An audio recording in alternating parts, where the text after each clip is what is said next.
ഇനി വെറും 6 മാസം കൂടി.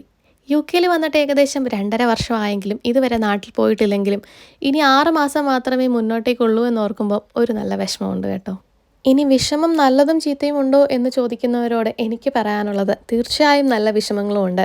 കാരണം 6 മാസത്തേക്ക് എനിക്ക് ഒരുപാട് പ്രതീക്ഷകളും ഞാൻ മാനിഫെസ്റ്റ് ചെയ്ത് വെച്ചിരിക്കുന്ന ഒരുപാട് കാര്യങ്ങളുമുണ്ട്. ഇതൊക്കെ സംഭവിച്ചു കഴിഞ്ഞാൽ ഒരുപക്ഷെ ഹോളിഡേക്കായിരിക്കും പോകുന്നത്, തിരിച്ചു വരാൻ പറ്റും എന്നുള്ള പ്രതീക്ഷയിൽ. അങ്ങനെ പോകണമെന്നാണ് ഇന്നും ആഗ്രഹിക്കുന്നത്. പിന്നെ എൻ്റെ ഒരു സ്വകാര്യ കോൺഫിഡൻസും.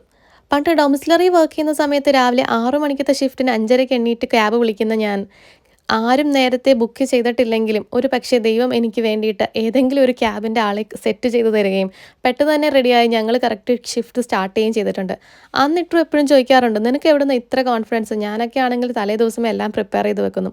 ശരിക്കും ജീവിതം അങ്ങനെയൊക്കെ വേണമെങ്കിലും ചിലപ്പോൾ സഡനായിട്ട് ചില ചേഞ്ചസ് വരുന്ന സമയത്ത് നമ്മളതുമായി അഡാപ്റ്റ് ചെയ്ത് പോകണം. ഒരു പക്ഷേ കോൺഫിഡൻസ് കൊണ്ട് മാത്രമാണ് ഇന്ന് ഇവിടം വരെ എത്തിയിരിക്കുന്നത്. സ്പോൺസർഷിപ്പിന് വേണ്ടിയിട്ട് ഫ്രീ ആയിട്ട് 2 ഓപ്പർച്യൂണിറ്റീസ് വന്നിട്ടും വേണ്ട എന്ന് വെക്കുന്നതും ഒരു കോൺഫിഡൻസ് തന്നെയാണ്. ഒരു പക്ഷേ ഞാൻ ഇഷ്ടപ്പെടാത്ത ജോലി കഷ്ടപ്പെട്ട് ചെയ്യേണ്ട എന്നുള്ള തീരുമാനങ്ങളായിരിക്കും എന്നെ അതിൽ ഉറച്ചു നിർത്തിയത്. പക്ഷേ ഇപ്പോഴും ആ സ്പോൺസർഷിപ്പിന് വേണ്ടിയാണ് ഞാൻ നോക്കുന്നതെന്ന് ഓർക്കുമ്പം ഇടയ്ക്കൊരു വിഷമം തോന്നിയാലും എൻ്റെ തീരുമാനം ശരി തന്നെയാണ്. 6 മാസത്തിൽ 60,000 പ്രതീക്ഷകളുമായിട്ടാണ് ഇപ്പോഴും നിൽക്കുന്നത്. എന്തും എന്നും എവിടെയും മാറാം. അങ്ങനെ 6 മാസം ഉണ്ടെന്ന് അറിഞ്ഞുകൊണ്ട് തന്നെ ചുറ്റുമുള്ളയിടം ഒന്ന് എക്സ്പ്ലോർ ചെയ്യാമെന്ന് വിചാരിച്ചു. അങ്ങനെ ഇറങ്ങിയതാണ്.